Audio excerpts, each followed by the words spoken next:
Hello everyone, this is Indra Vikram. Welcome to social school. Dates सुनने में अच्छी लगती है लेकिन याद करने में उतनी ही मुश्किल है। तो आपकी ये जो मुश्किल है, इसके कुछ सॉल्यूशंस आज के सेशन में मुझे आपको देना है कि जब डेट याद करना बहुत ज़्यादा ज़रूरी हो ही जाए, क्योंकि एग्ज़ाम का सवाल है और एग्ज़ाम का ही नहीं, हम बहुत सारे ऐसे आगे जाके कॉम्पिटिटिव एग्ज़ाम्स फाइट करने वाले हैं जिनमें डेट्स जो है बहुत इंपॉर्टेंट रोल प्ले करने वाली हैं। तो ये जो डेट्स हैं, जो कि सुनने में तो अच्छी लगती हैं, है ना, लेकिन ये प्रैक्टिस करने, रिमेंबर रखने में इतनी ही मुश्किल होती हैं, तो उनको हम कैसे याद करें, कैसे रिमेंबर करके रखें, इसके बारे में मैं आपको कुछ टिप्स और ट्रिक्स बताऊंगा। बहुत कम टाइम में ही हम ये पूरा कंप्लीट करेंगे, क्योंकि देखो क्या है, हिस्ट्री है, जितना डेट्स बताते चले जाओ उतना कम है। तो एक आइडिया देना है बेसिकली आपको कि क्या अप्रोच रखनी चाहिए आपको, ताकि डेट्स जो हैं वो आप याद करके रख सकें। तो चलिए शुरू करते हैं। सबसे पहले कि अगर आपको डेट याद रखना है तो सबसे आसान तरीका, 2 3 4 5 आसान तरीके हैं यहाँ पे। इनमें से जो पहला आसान तरीका है वो है कि लिखो। अब लिखोगे तो कहोगे कि लिखते तो इतना है, फिर कहाँ, आप अच्छे से नहीं लिखते अभी, ठीक है। डायरी लिखने के बारे में सुना है कभी? डायरी लिखना हो या अपने बारे में, अपने किसी इंसिडेंट के बारे में लिखना हुआ कुछ भी, तो बड़े इमोशन के साथ आप लिखते हो। तो आप क्या करो कि आपने कोई चैप्टर पढ़ा और चैप्टर पढ़ने के बाद अब उसमें बहुत सारे फैक्ट्स और डेट्स हैं, तो आपको उसमें क्या करना है कि डायरी बनानी है अपनी, या नोट्स जो भी आप बना रहे हो, इसमें आप उन इवेंट्स को क्रोनोलॉजिकली लिखने की कोशिश करो। मतलब जब जब जैसे जैसे शुरुआत से लेके वो इवेंट्स हुए हैं, उन इवेंट्स को, ज़्यादा हो तो आप किसी एक इंसिडेंट को भी उस इवेंट के या ईयर के साथ में लिख लो। मतलब आपने ईयर लिखा और उसके बाद फिर उस पर्टिकुलर इवेंट को 1 लाइन में लिखा, ठीक है। ऐसा आप 1 या 2 बार करने की कोशिश करो, कम से कम 2 बार करने की कोशिश करो। फिर आप देखोगे कि जब आप लिखते हो और बड़े फोकस के साथ लिखते हो, तो राइटिंग जो है वो आपके दिमाग में क्या होती है, थोड़ा सा लॉन्ग टर्म तक रिटेन रहती है। फिर उसको रिवाइज कर लिया करो एक सर्टेन टाइम के बाद में, और जब रिवाइज करोगे तो याद आएगा। क्या याद आएगा? वो डेट। जब जब कभी ऐसा इंसिडेंट होगा, मतलब एग्जाम या कुछ ऐसा, तो फिर वो चीज़ आपके दिमाग में क्लिक हो जाएगी कि अच्छा हाँ, ये चीज़ हमने पढ़ा था, इस पर्टिकुलर इवेंट से रिलेटेड है या इस पर्टिकुलर ईयर से रिलेटेड है। दूसरा क्या इंपॉर्टेंट ट्रिक आप यूज़ कर सकते हो, टाइमलाइन। अब ये टाइमलाइन क्या है, आप सबके बुक में चैप्टर के एंड पे क्रोनोलॉजिकली ईयर्स को अरेंज किया गया है, यानी आपको लिखने की ज़रूरत नहीं है, लिखा लिखाया मिला है। तो अब क्या करोगे, अब इसको कंपेयर करो। कंपैरिजन का मतलब है कि पर्टिकुलर चैप्टर में जो भी इवेंट्स हुए हैं, इन इवेंट्स को आप उस समय तो देखो ही, उनको वर्ल्ड के इवेंट्स के साथ कंपेयर करो। या फिर अगर इंडियन हिस्ट्री पढ़ रहे हो, इंडियन हिस्ट्री को सेम टाइम पर देखो कि वर्ल्ड हिस्ट्री के पॉइंट ऑफ व्यू से क्या हो रहा है, और वर्ल्ड हिस्ट्री के इवेंट्स पढ़ रहे हो तो देखो इंडिया में उस समय क्या हो रहा है। तो इससे रिलेट करने में तुम्हें आसानी होगी बहुत ज़्यादा। नहीं, कई बार ऐसा होता है ना कि हमें इंडियन हिस्ट्री थोड़ा सा याद होती है लेकिन वर्ल्ड हिस्ट्री के इवेंट्स उतने ज़्यादा याद नहीं होते। एक हेल्प करने की कोशिश करता हूँ मैं, ठीक है। जैसे इंडियन हिस्ट्री पढ़ रखी है बहुत सारे बच्चों ने, तो जो 12th क्लास में है वो 11th क्लास का रेफरेंस लें यहाँ पर, और जो 11th क्लास में है बेसिकली वो बिना किसी रेफरेंस लिए ये ध्यान दें कि उनको 12th क्लास में ऐसा कुछ पढ़ना है। तो आप देखोगे 12th क्लास के जो बच्चे हैं, आपको एक ओवरऑल व्यू मिला हुआ है कि 600 से लेके 325, यानी लगभग 200 साल का जो टाइम पीरियड है, 600 के आसपास आपकी हिस्ट्री बेसिकली शुरू होती थी, है ना। ये सेकंड चैप्टर से आपने पढ़ लिया है, सेकंड थर्ड फोर्थ पूरे जो चैप्टर हैं आपके, कि 600 बिफोर क्राइस्ट के आसपास आपकी हिस्ट्री बेसिकली शुरू होती है। तो 600 से 325 के बीच में आपने देखा कि कैसे छोटे छोटे स्टेट्स इमर्ज होते हैं, और फिर उन छोटे स्टेट से इमर्जेंस होकर एक बड़ा एम्पायर बनता है, मगध, और फिर वहीं पर मौर्याज आते हैं। ये सारा कुछ कब हो गया? 325 तक में सारा कुछ कंप्लीट हो गया। ध्यान रखना, 323 के आसपास चंद्रगुप्त मौर्य जो है वो मौर्य साम्राज्य की स्थापना कर देगा। तो महाजनपदा, राइज ऑफ महाजनपदा, तो सेम टाइम के आसपास। अब देखो एंशिएंट इंडियन हिस्ट्री में, मैंने यहाँ पे एंशिएंट इंडियन हिस्ट्री इसलिए ली है क्योंकि ये सबसे ज़्यादा क्या होती है, कंफ्यूजिंग होती है, और इसमें एग्जैक्टली ईयर्स जो होते हैं वो कई बार श्योर नहीं होते हैं, है ना। अप्रॉक्सीमेट करके लिखा रहेगा वहाँ पे कि अप्रॉक्सीमेट ईयर। तो आप आगे जाएंगे मॉडर्न इंडियन हिस्ट्री की तरफ, अभी हम और देख लेंगे एक टाइमलाइन। तो मॉडर्न इंडियन हिस्ट्री में आपको बहुत आसानी होगी क्योंकि एग्जैक्ट ईयर मिल जाएगा कि इस पर्टिकुलर ईयर में वो इवेंट हुआ है। एंशिएंट इंडियन हिस्ट्री के कॉन्टेक्स्ट में ऐसा नहीं है, तो वहां पर आपको एक विंडो लेके चलना पड़ेगा। तो 600 से 325 it is the time period when the states, political states emerged in the northern state of India or the northern boundary of India or in the northern region of India. Bharat के उत्तरी क्षेत्र में आपको कुछ नए राजनीतिक राज्यों का उदय मिलता है और सेम टाइम पर आप देखो वर्ल्ड में तो 600 to 500 अराउंड 11th क्लास में पढ़ा था ना मेसोपोटामिया का रीजन, तो उसी में साउथ की तरफ जब जाओगे तो बेबीलोनिया नाम का एक शहर है, ठीक है। तो वहां पे नेबूशडनेस्सर नाम का एक एम्परर है। अब ये नाम जरूर थोड़े से खतरनाक हैं, तो कुछ ट्रिक बना सकते हैं। नेबूशडनेस्सर है, निम्बूस से याद रख सकते हैं, कुछ भी आपको उसको एक फन एलिमेंट से जोड़ना है, आपको किसी भी ऐसी चीज से जोड़ना है जिससे आपको एटलीस्ट एग्जाम के टाइम पर वो चीज कनेक्ट हो जाए, समझ रहे हो। मतलब आपने ऊटपटांग नाम ही क्यों ना बना लिया हो, लेकिन अब अगर ऑप्शन है तो एकदम 100% सिमिलर 4 ऑप्शन तो नहीं देने वाले वो लोग, 4 ऑप्शन अलग अलग देने वाले हैं। तो आपने टूटा फूटा भी अगर कुछ जोड़ा हुआ है, ठीक है, उसको ट्विस्ट टर्न करके, उसका डिस्टॉर्ट करके, उसको बहुत ही फनी चीज से जोड़ा हुआ है, तो भी आपको उसका नाम याद आ जाएगा। तो नेबूशडनेस्सर वाज द किंग इस समय, जो कि बेबीलोन जो है उसको एक्सपैंड करता है, ठीक है। और इसी के टाइम पर हैंगिंग गार्डन ऑफ बेबीलोनिया बने थे, बेबीलोन के झूलते बगीचे, जो कि 7 वंडर्स में से एक है, ठीक है, आगे चल के। तो ये सारे काम यहाँ पर हो रहे हैं, ध्यान रखिएगा। इसी टाइम पर आगे जाके साइरस करके एक बहुत इंपॉर्टेंट पर्शियन रूलर है, ठीक है, तो वो जेरूशलम जिसको इसी नेबूशडनेस्सर ने डिस्ट्रॉय कर दिया था उसको रीस्टोर करेगा। तो ये सारे इवेंट्स हो रहे हैं, ठीक है, इस टाइम पे। फिर आप देखते हो कि 600-325 के आसपास जब महाजनपदास डेवलप हो रहे हैं, तो इस महाजनपदा के डेवलपमेंट में 2-3 डायनेस्टीज का जिक्र पढ़ा आपने। ये महाजनपदा का जो पूरा टाइम पीरियड है, इसी दौरान आपकी 2-3 डायनेस्टी हैं, जिनमें सबसे पहली है हरण्यका डायनेस्टी और दूसरी है शिशुनाग डायनेस्टी और तीसरी है नंदा डायनेस्टी। क्लियर है। तो ये 3 डायनेस्टीज जो हैं, ये 3 डायनेस्टी, ये तो गौतम बुद्ध का बर्थ हो गया, ये 3 डायनेस्टी इसी पर्टिकुलर टाइम पीरियड के अंतर्गत आ जाएंगी, ठीक है। 1 हो गया, 2 हो गया, 3, यानी from 600 to 325 there were 3 important dynasties emerged in the northern India. Haryanka dynasty, clear है।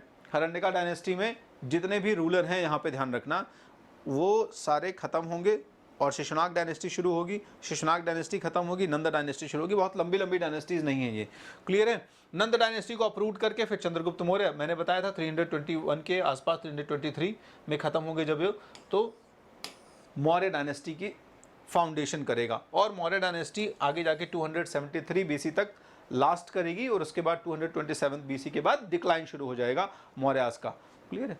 तो ये हम देखने को मिलता है। वहीं हमें 551 से 479 के आसपास चाइना में एक बहुत बड़े, मतलब सिमिलर टाइप के कुछ बड़े इवेंट्स को हम कंपेयर कर रहे हैं।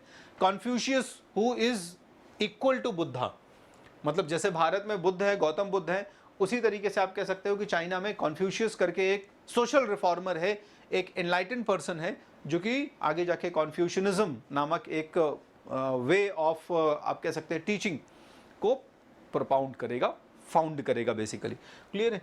इसी समय 323 जब इंडिया में नंदा डायनेस्टी खत्म हो रही है और Chandragupta Maurya is making the background for the foundation of empire of Mauryas, तो उसी समय 323 में while Alexander was going back to his, है ना, अपने घर जा रहा है जब वहां पर, ठीक है, तो उसकी डेथ हो रही है एट बेबीलोन। बेबीलोन नाम की जगह पर ही 323 में उसकी डेथ हो रही है, क्लियर है। चलो बहुत बढ़िया। 224 के आसपास the construction of great wall of China begin, क्योंकि ये वो टाइम है जब बहुत सारे फॉरेन इन्वेडर्स या छोटी छोटी ट्राइब चाइना पे अटैक करने की कोशिश करेंगे। फिर जब ये चाइना की ग्रेट वॉल बन जाएगी तो इनमें से बहुत सारे लोग इंडिया की तरफ भी डाइवर्ट होंगे और आपको इंडिया में बहुत सारे फॉरेन इन्वेजन्स के एविडेंसेस मिलते हैं। तो एंशिएंट इंडियन हिस्ट्री को आपको एक विंडो के फॉर्म में याद रखना पड़ेगा, ध्यान रखना। मैं क्या कह रहा हूं, टाइमलाइन बनाओ, और टाइमलाइन बनाने का मतलब है कि आप टाइमलाइन को इस तरीके से थोड़ा सा कंपेयर करो जो इंडियन हिस्ट्री और वर्ल्ड हिस्ट्री के साथ में थोड़ा थोड़ा मैच हो, तो आपको याद करने में सहायता मिलेगी। अब हम अगर एग्जैक्टली ईयर्स को देखें, ठीक है, कि पर्टिकुलर एग्जैक्टली ईयर जो है, तो मॉडर्न इंडियन हिस्ट्री या मिडिवल इंडियन हिस्ट्री में आपको बहुत कुछ ये रिलेट करने को मिल जाएगा। 1939 it is the time when the second world war begin. तो 1939 में जब सेकंड वर्ल्ड वॉर हो रहे हैं या शुरू हो रहे हैं, उसी टाइम पर इंडिया में बहुत सारे ऐसे पॉलिटिकल इवेंट्स हो रहे हैं, जैसे सुभाष चंद्र बोस ने कांग्रेस से रेजिग्नेशन दे दिया और कांग्रेस से रेजिग्नेशन देने के साथ इन्होंने अपनी एक पार्टी बनाई जिसका नाम था फॉरवर्ड ब्लॉक। ठीक है, यहां पर आपको एक्यूरेट ईयर्स के साथ एक्यूरेट इन्फॉर्मेशंस या एक्यूरेट जो फैक्ट्स है वो मिल जाएंगे। 1942 ये वो टाइम है जब गांधी ने क्विट इंडिया मूवमेंट लॉन्च किया। उसी समय 1942 में यूनाइटेड नेशन का डिक्लेरेशन आ रहा है वॉशिंगटन में, यूनाइटेड नेशन का फॉर्मेशन शुरू हो रहा है, ध्यान रखना। 1945 में जब सेकेंड वर्ल्ड वॉर खत्म हो रहा है, when the United State dropped bombs, date याद रखनी है तो डेट इनको अब 1945 में 6 अगस्त को हिरोशिमा, ठीक है, और 9 अगस्त को नागासाकी में बॉम्ब गिराए गए थे। तो ये 1945 का जो ईयर है, यूएस में जो है, मतलब यूएस ने इस वॉर को ख़त्म किया एक तरीके से, मतलब कह सकते हो ना कि फिनिशिंग जो छक्का है वो लगाया। और इसी दिन बेसिकली मैं कहूँ इसी पर्टिकुलर ईयर में क्या हुआ कि आप अगर इंडिया के पॉइंट ऑफ व्यू से देखो तो यूनाइटेड नेशन को ज्वाइन किया इंडिया ने 1945 में ही। ठीक है, तो ये इस तरह के इवेंट्स आपको थोड़ा सा रिलेट करने पड़ेंगे कि अच्छा इस पर्टिकुलर ईयर में क्या हो रहा है, वर्ल्ड में ऐसा हो रहा है, इंडिया में ऐसा हो रहा है। और थोड़ी सी प्रैक्टिस के बाद आप जितना भागेंगे ईयर्स से उतना ज़्यादा ईयर्स आपको परेशान करेंगे, लेकिन जितना आप इनके पास में जाएंगे और आप थोड़ी सी प्रैक्टिस करोगे, ठीक है, पढ़ो अच्छे से। सबसे पहले तो आप स्टोरीज को समझो, इवेंट्स को समझो। सबसे खास बात ये होती है कि स्टोरी से कनेक्ट हो, क्योंकि हमारा अगला जो चीज़ आने वाला है वो इसी के ऊपर आने वाला है, मैं आपको बताता हूँ, ठीक है ना, अभी आएगा तो उसमें मैं इसको कनेक्ट करूँगा। निमोनिक्स निमोनिक्स आपको पता है कि शॉर्ट फॉर्म बनाना, किसी भी चीज़ के शॉर्ट फॉर्म बनाना जो होता है वो निमोनिक्स होता है। अब ये फनी भी हो सकते हैं, ठीक है, और आपके हिसाब से कैसे भी हो सकते हैं, ये आपके ऊपर डिपेंड करता है कि आप किस तरीके के निमोनिक्स बनाना चाहते हैं। मैंने कुछ कुछ आपको दिए हैं यहाँ पे एक एग्जाम्पल के तौर पे, आप ऐसे अपने बहुत सारे बना सकते हो, आपको बहुत सारे ऐसे और बने बनाए मिल जाएंगे। ठीक है, for example the orders of metals used by the human beings. इंसान ने शुरुआत से, समय की शुरुआत से कौन सी ऐसी मेटल्स हैं जिनको इस्तेमाल करना सीखा, तो सीबीआई। ठीक है, अब सीबीआई क्या है भाई, कॉपर, ब्रॉन्ज, आयरन। ठीक है, so C stands for copper, B stands for bronze and I stands for iron। यानी ये तीन मेटल्स हैं जिनको इंसानों ने शुरुआत किया, जिनमें कॉपर सबसे पहले आएगी, ब्रॉन्ज उसके बाद आएगी और आयरन जो है उसके बाद आएगी। तो ब्रॉन्ज बेसिकली जो है आपका एक मिक्स्ड मेटल है, मैं कह दूं कॉपर और टिन को मिला के बनाया गया है, मैं कहूँ कि बेसिकली इन दोनों का एलॉय है। चलो आगे बढ़ते हैं। 8 फोल्ड पाथ ऑफ बुद्धिज्म। अब बुद्धिज्म को समझने के लिए आपको क्या करना पड़ेगा, या मैं कहूँ कि बुद्ध जो कहते हैं कि ज्ञान प्राप्त करना है आपको, तो ज्ञान प्राप्त करने के लिए आपको 8 चीज़ें फॉलो करनी पड़ेंगी। 8 इंपॉर्टेंट पाथ हैं, ठीक है, एनलाइटनमेंट के, जिन्हें हम क्या कहते हैं 8 फोल्ड पाथ। अब ये क्या है, ये एविल स्कैम है भाई। अब एविल स्कैम कैसे हो सकता है, ठीक है, एविल स्कैम ऐसा है इसमें एक वर्ड कॉमन है, बाकी सारे वर्ड जो है यहां पर आपके लिखे हो, तो इनको जोड़ते चले जाओ। कैसे, E फॉर एफर्ट्स हो गया, राइट वर्ड कॉमन है, मैंने पहले कह दिया ना, तो राइट वर्ड जो है जो कॉमन है, तो राइट में E for efforts, right efforts लगाने हैं अगर आपको निर्वाण चाहिए तो। ठीक है, राइट विजन रखना है आपको, V फॉर विजन। ठीक है, राइट इंटेंशन रखना है, I फॉर इंटेंशंस। ठीक है, L फॉर लाइवलीहुड, आपका लाइवलीहुड भी राइट होना चाहिए, आजीविका। ठीक है, फिर S for speech, right speech, बहुत ज़्यादा भी नहीं बोलना है, बहुत कम भी नहीं बोलना है, जब ज़रूरत पड़े तभी बोलना है कुल मिला के। ठीक है, C फॉर कॉन्सेंट्रेशन होना चाहिए, कॉन्सेंट्रेशन होना चाहिए, सही तरीके का कॉन्सेंट्रेशन होना चाहिए। A for action, right action होने चाहिए। M for mindfulness, mindfulness. So ये हो गया आपका एविल स्कैम, और आपको 8 फोल्ड पाथ भी याद हो गए। तो इस तरीके से आपको बनाने पड़ेंगे, ठीक है ना। अब ये तो हो गया 8 फोल्ड पाथ। अब आपको जैनिज्म, तो the way Buddhism suggest 8 fold path to attain nirvana, उसी तरीके से जैनिज्म में भी आपको कुछ ऐसे चीज फॉलो करने के लिए कहा गया है जिससे आपका धीरे धीरे प्यूरिफिकेशन होता जाएगा and you will attain enlightenment. तो ये कौन सी चीजें हैं, 3 चीजें हैं बेसिकली ऐसी। 3 चीजें कौन सी हैं, KFC, खाना नहीं है, प्रैक्टिस करना है। ठीक है, तो KFC, right knowledge, right knowledge, right faith, F for faith, and C for यहां पर है कंडक्ट, राइट कंडक्ट। क्लियर। तो इस तरीके से ये आपको ध्यान हो जाएगा जब आपके साथ कुछ फनी निमोनिक्स जुड़े हुए हैं। और अभी देखो अब आपको याद करना है main leaders of revolt of 1857। 1857 के जो मेन रिवॉल्ट थे, जो लीडर्स थे रिवॉल्ट के, उनको याद करना है। कौन कौन लोग हैं भाई? No general seat for Begum Rani and Kunwar Maulvi. N for Nana Saheb Peshwa. Nana Saheb Peshwa कहां पर थे? कानपुर में थे, ठीक है। जनरल बख्त खां, जनरल बख्त खान, ठीक है। एस फॉर शाहमल, बागपत में थे ये, ठीक है। फिर बेगम हजरत महल, लखनऊ में थी ये, बेगम हजरत महल। रानी लक्ष्मीबाई, रानी से कौन हो गई? लक्ष्मीबाई, बहुत सिंपल है, ठीक है। कुंवर सिंह, कुंवर सिंह और मौलवी अहमदुल्लाह, ठीक है। मौलवी अहमदुल्लाह,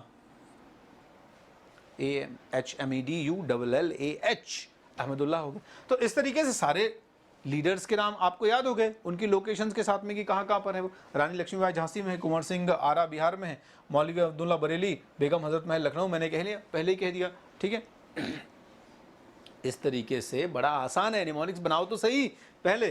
फिर गांधी इनिशियल मूवमेंट, गांधी जी ने जब शुरुआत में इंडिया की तरफ आए वो तो डायरेक्टली नेशनल फ्रीडम स्ट्रगल में भाग नहीं लिया, उन्होंने कुछ रीजनल मूवमेंट्स को लीड किया, पहले लोगों को समझा, इंडिया की कंडीशन समझी बहुत अच्छे से, इसके बाद फिर डायरेक्टली बहुत बड़े लेवल पर इंडिया में फ्रीडम स्ट्रगल शुरू किया, या मैं कहूँ पार्टिसिपेट किया नेशनल फ्रीडम स्ट्रगल में। तो जो कुछ रीजनल लेवल पर बड़े बड़े प्रॉब्लम्स चल रहे थे उस समय, ब्रिटिशर्स से ही रिलेटेड थे, उन पर इन्होंने फोकस किया। तो वो कौन से हैं?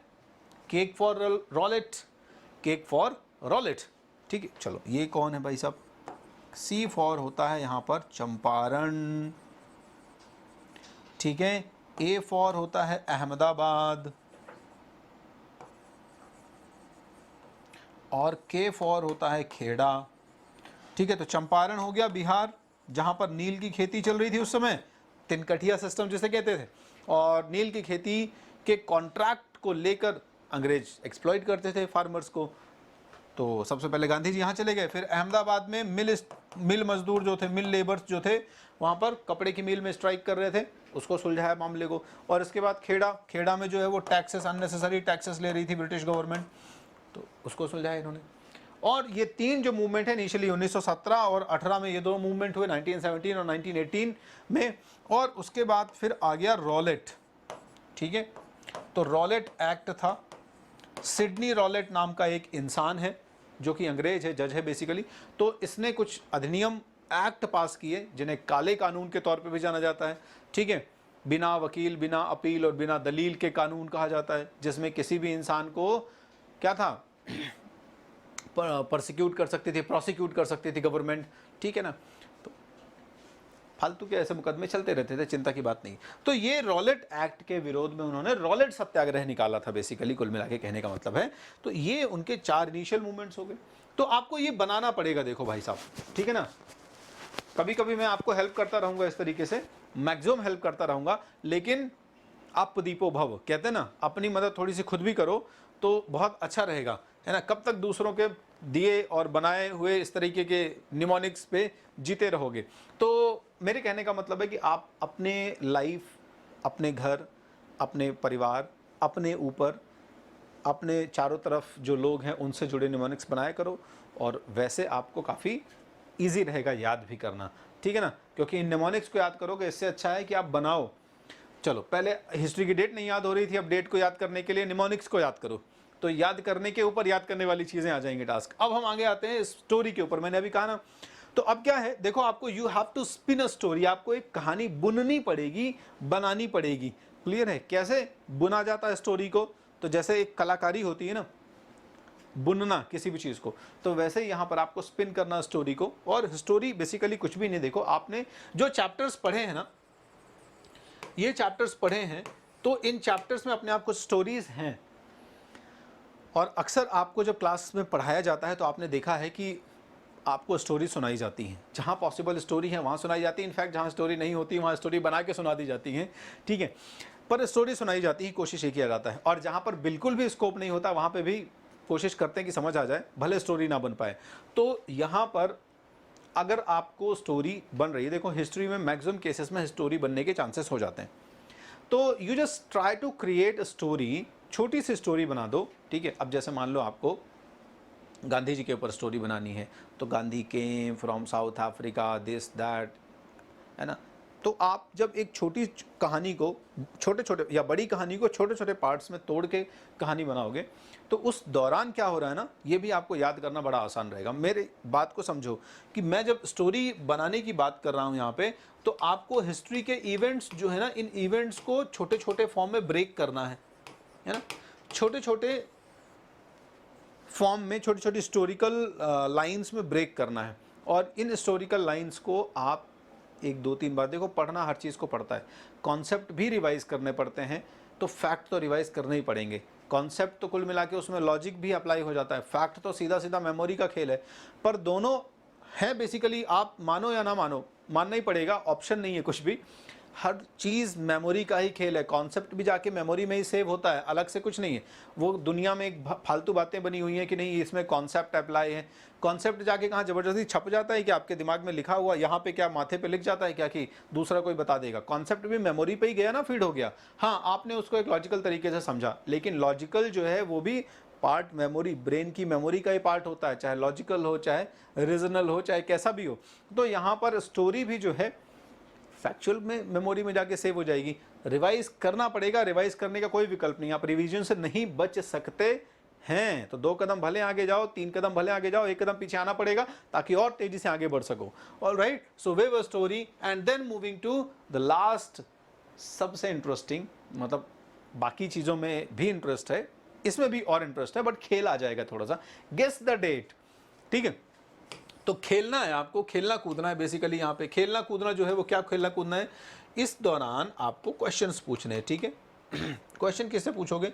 अब क्वेश्चन पूछने के लिए आपके दोस्त हो सकते हैं, फ्रेंड्स हो सकते हैं, ठीक है, आपके रिलेटिव्स हो सकते हैं, ठीक है, भाई बहन मतलब सिबलिंग्स हो सकते हैं। अब इन लोगों को आप पकड़ लो और कहो, जैसे कार्ड्स वगैरह बना लो, ठीक है। कार्ड्स में एक साइड पे इवेंट लिख दो, एक साइड पे डेट लिख दो, ठीक है। या खाने की टेबल पे बैठे हो तो अपने ग्रैंडफादर्स ग्रैंडमदर्स से कह दो कि आपको ये पूछना है, कार्ड ले लो, ठीक है। या फिर आप उनसे नॉर्मली ऐसे ही बात पे पूछो, ठीक है। अब उनको बेचारों क्या पता, उन्होंने तो अपनी ज़िंदगी जी ली, इतिहास पढ़ के अब बहुत आगे आ गए हैं, पर फिर भी उनसे पूछो और उनसे पूछ को खुद ही उनको आंसर दो, या फिर उनको कहो कि वो तुमसे पूछे और तुम आंसर दो।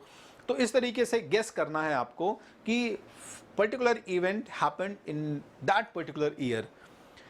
यकीन मानो जब आप इस तरीके से करोगे तो आपको थोड़े अभ्यास के बाद, थोड़ी प्रैक्टिस के बाद ये कॉन्फिडेंस फील होना शुरू हो जाएगा कि हाँ, मुझे डेट्स और इवेंट्स याद हो रहे हैं। तो खेल बनाओ पढ़ाई को, इतनी मुश्किल नहीं है, इतना दबाव मत लो, इतना बर्डन मत लो, इतना प्रेशर मत लो, आसान है, उसको करो लेकिन, ठीक है। तो होपफुली आपको ये सारी ट्रिक्स वगैरह पसंद आई होंगी। अब कुछ और बड़ी इंटरेस्टिंग और मजेदार और काम की चीजें आपके साथ शेयर कर देता हूं, ठीक है, जिसमें आपका ही बेनिफिट है, यानी बेनिफिट ही बेनिफिट आज के सेशन में कुल मिला के मिलने वाला है। और ये बेनिफिट किस चीज का है कि we are going to start, Unacademy is going to offer you some heavy discounts, huge discounts, ठीक है। आइकॉनिक हो या प्लस हो, जिसमें भी, तो उसमें आपको 25% तक का जो डिस्काउंट है, जो आपके चार्जेस हैं पर्टिकुलर कोर्स को जब आप एनरोल करने जाते हैं, तो जो भी आपको पे करना पड़ेगा उस पेमेंट में आपको 25% तक डिस्काउंट मिलेगा। You have to use the code अनलॉक25। अनलॉक25 कोड आप जरूर याद करिए, ध्यान करिए, है ना। इसके लिए निमोनिक्स बनाने की जरूरत नहीं है, ये ऐसे ही याद हो जाएगा क्योंकि इसमें आपका डायरेक्ट प्रॉफिट है, मॉनेटरी बेनिफिट है। तो आप क्या करेंगे, अनलॉक25 जो है कूपन कोड, इसका इस्तेमाल करेंगे। आपने बहुत सारे लोगों ने एनरोल कर लिया है, जिन लोगों ने एनरोल नहीं किया है वो लोग भाग के आओ और एनरोल करो। और आप अपने रिलेटिव्स, अपने सिबलिंग्स, अपने घर द्वार, बाजार, जहाँ जहाँ तक जा सकते हो वहाँ वहाँ तक एकदम इसको भाग के फैला के आ जाओ कि अनअकैडमी में इस तरीके का ऑफर चल रहा है, और आप ऑफर के थ्रू कनेक्ट हो सकते हैं अनअकैडमी से और आप बेनिफिट ले सकते हैं। तो आइकॉनिक आपको कोर्सेस लेने हैं, ठीक है ना, जिसमें आप आपकी जो पुरानी फीस थी 33,000 वो डिस्काउंट के बाद आफ्टर 25% 21,000 हो जाएगी फॉर 1 ईयर, कंप्लीट 1 ईयर, समझ रहे हो? और आप 2 साल के लिए लेना चाहते हो तब तो आपको और ह्यूज डिस्काउंट मिल रहा है इसमें। तो फायदे वही हैं लेकिन कीमत कम हो गई है। प्लस कोर्सेज को अगर आप ऑप्ट करना चाहते हो, एनरोल करना चाहते हो 12 मंथ के लिए, तो जो पहले फीस थी विच वॉज 16,999 यानी कि 17,000 रुपए, वो आपको सिर्फ 12,749 पे मिल जाएगा। ठीक है, तो प्लस कोर्सेज के सारे benefit again with the lesser price. ठीक है, तो ये प्लस का हो गया, वो आइकॉनिक का हो गया। अब आपको मान लो थोड़ा कम टाइम के लिए सीबीएसई के सब्सक्रिप्शंस लेने हैं, ठीक है, तो मतलब पर्टिकुलरली एग्जाम को टारगेट करने के लिए थोड़ी सी एग्रेसिव पढ़ाई करनी है कुछ एक पर्टिकुलर मंथ में, और अपना कोर्स कंप्लीट करना है, समझना है चीज़ों को, डाउट्स क्लियर करने हैं टीचर्स से, तो आप फिर इन पैकेजेस पे जा सकते हैं, 9th मंथ के सब्सक्रिप्शन पे जा सकते हैं। ठीक है, यहाँ पर भी आप कोड इस्तेमाल करें unlock25 और आपके जो बेनिफिट्स हैं वो आपके पास और हम आपकी सेवा में। तो इस तरीके से भूलना नहीं है, इसको फैला देना है जंगल की आग की तरह। ठीक है, जंगल की आग जैसे फैलती है ना, थोड़ा सा लगा दो अपने आप फिर फैलती चली जाती है, तो आप बस अपनी तरफ से लगा दो, बाकी ये न्यूज़ ऑटोमेटिकली फैलती चली जाएगी। प्लस टिप्स और ट्रिक्स को ध्यान रखो और प्रैक्टिस करना शुरू कर दो आज से प्रैक्टिस करो। 1 महीने बाद मुझे बताना कि कितना फ़ायदा हुआ है निमोनिक से, स्टोरी बुनने से, और क्या नाम है, गेस वाले वर्क से, टाइमलाइन बनाने से, राइटिंग करने से। ये 5 जो मैंने आपको टिप्स बताई हैं, ये आप प्रैक्टिस करके देखो। मेरा दावा है, मेरा प्रॉमिस है कि आपको बेनिफिट होगा। अभी बहुत कुछ ऐसा आने वाला है स्ट्रैटेजी वीडियोस में, इंटरेस्टिंग वीडियोस में, जहां आप बहुत सारी चीज़ें जानोगे, सुनोगे, समझोगे। तो बने रहो सोशल स्कूल के साथ इस एक्सपीरियंस के लिए। मिलते हैं अगले वीडियो में। Thank you.